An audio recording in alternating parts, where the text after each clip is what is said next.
In questo breve video vi spiegherò in cosa consiste il componimento detto Muteto Lungu. Per permettere una fruizione a un pubblico più ampio utilizzerò la lingua italiana e non il sardo che viene utilizzato dai poeti improvvisatori nelle loro esibizioni. Il Muteto Lungu è quindi una composizione poetica improvvisata utilizzata dai poeti estemporanei del Sud Sardegna nelle loro esibizioni dette gare poetiche. È considerata una delle forme più complesse esistenti al mondo. In realtà diciamo una composizione, ma vedremo che si tratta di due composizioni in una. La principale, cioè quella che contiene il messaggio del poeta al pubblico e ai colleghi, si chiama rima. La secondaria, cioè possiamo dire che è di supporto, serve a chiudere il Muteto Lungu e si chiama sterrina. Per capirci faccio subito un esempio. Mettiamo che il poeta voglia comporre questa rima, cioè abbia questo messaggio. Si sta come d'autunno sugli alberi le foglie. Una citazione ovviamente. In questo caso si tratta di due versi di 3 parole ciascuna, esclusi articoli, pronomi e altre particelle. Ora deve creare la sterrina e per farlo deve trovare altrettante parole che facciano rima con queste.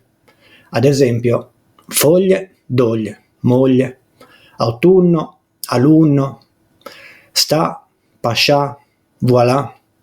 La difficoltà estrema consiste proprio nel fatto che con queste rime deve comporre un discorso coerente, che si chiama sterrina, appunto.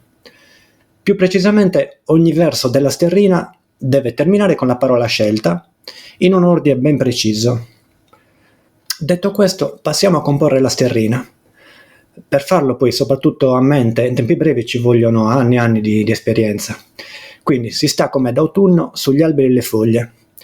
Le rime più difficoltose sembrano unno, ugli, alberi, non sono semplicissime. Mi viene in mente per esempio un'immagine grottesca di un unno che farfuglia e si inalbera. Quindi potrebbero essere moglie, unno, inalberi, nome, farfugli, maestà.